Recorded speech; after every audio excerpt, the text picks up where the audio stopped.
As Ukraine expands its long-range campaign, it faces a challenge. That campaign is already effective, but Ukraine wants more drones hitting their targets, and for that, it needs to tackle Russia's air defenses. Too many of Ukraine's drones get sent off course or are destroyed by those defenses. The less effective Russian air defenses are, the more Russia burns.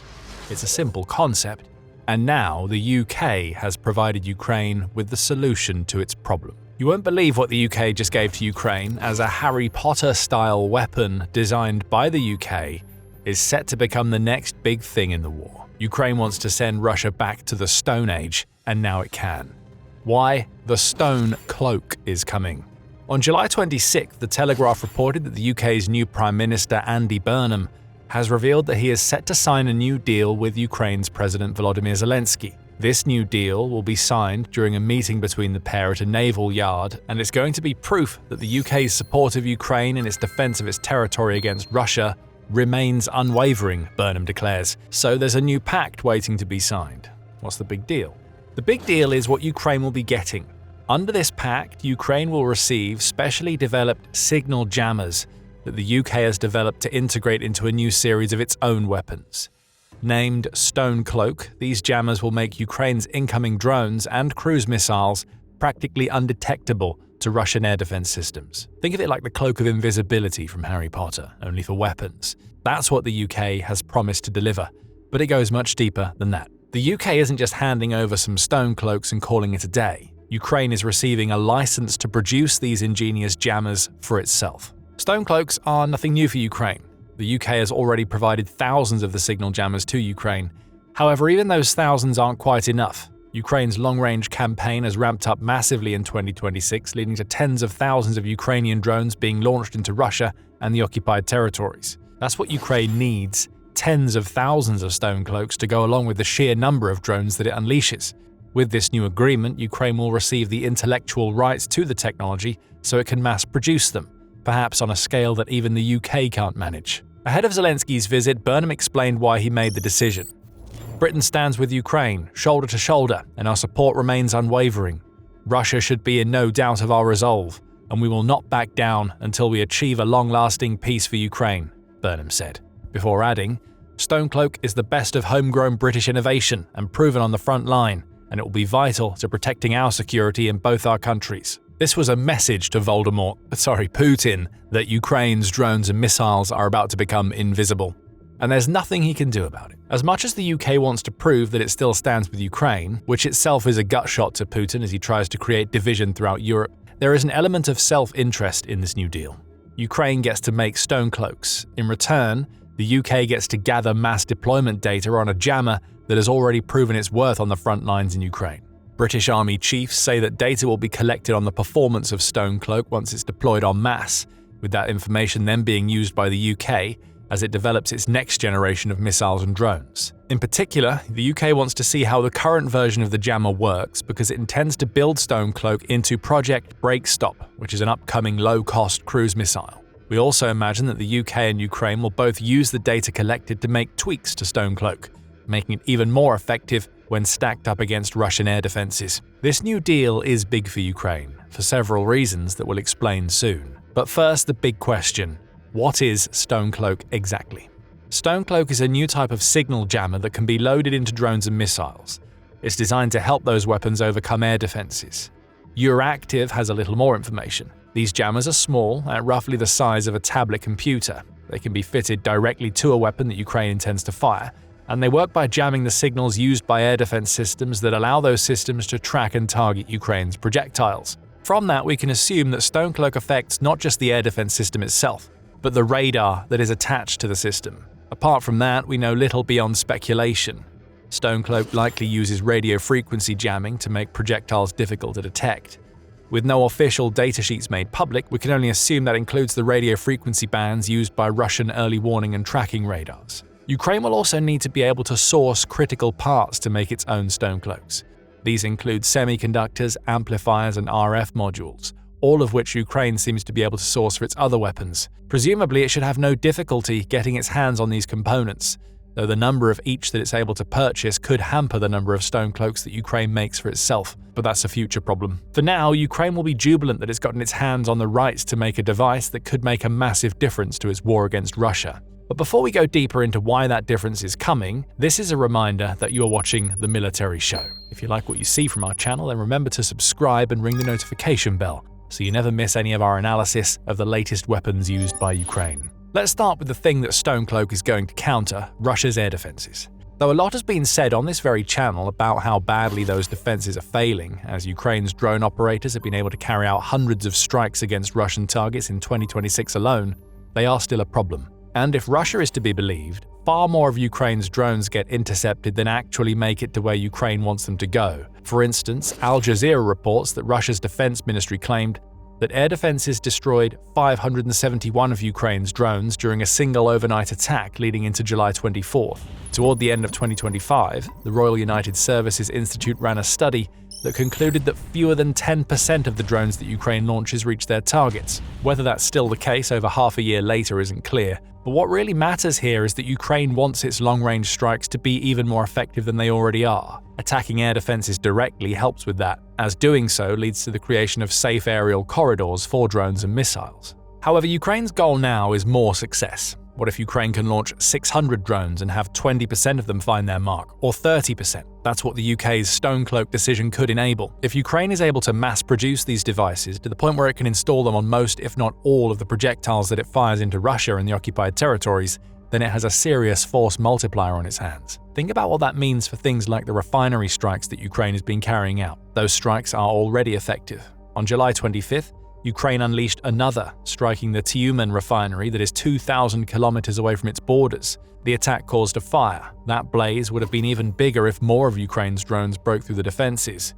There are also benefits to Ukraine in terms of the cost of these strikes.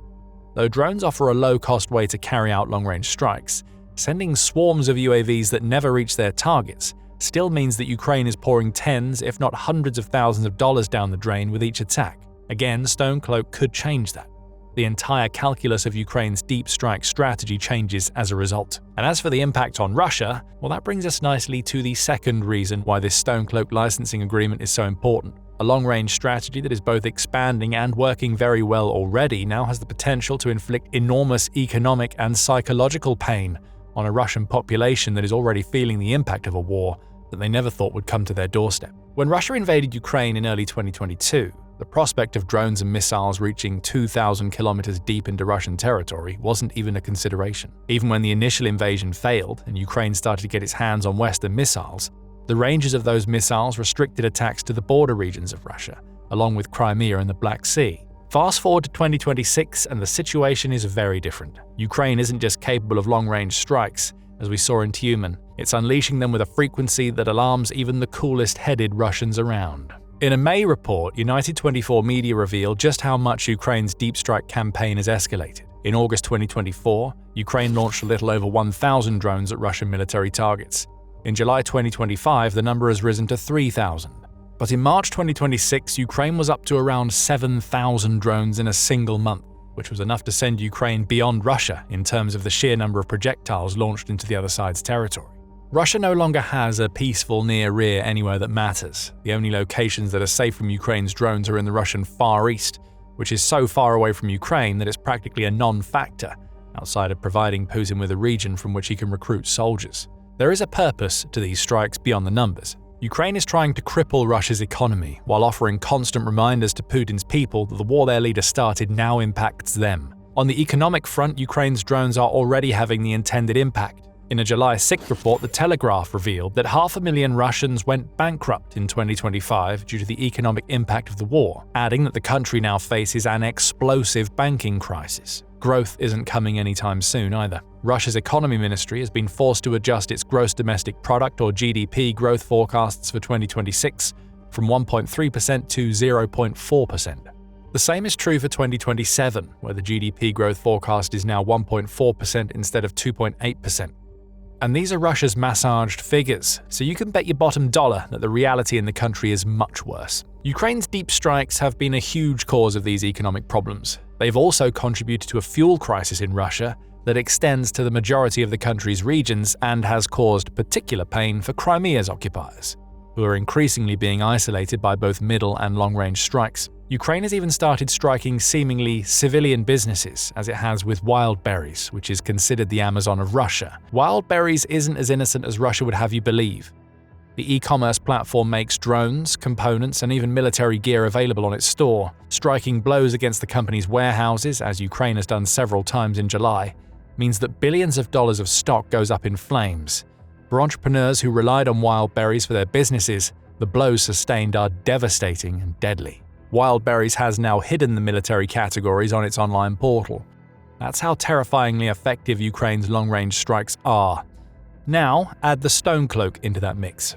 With these invisibility cloaks strapped to their drones, a campaign that is already causing Russia's economy and people a ton of pain ramps up even more. Ukraine won't have to increase the number of drones it's launching. It will simply become more effective with the numbers it's already sending into Russia. And the timing of the new license deal couldn't be any better either. Following a July 26th meeting with military leaders, Zelenskyy announced that Ukraine has created a new list of military targets that it intends to strike in Russia.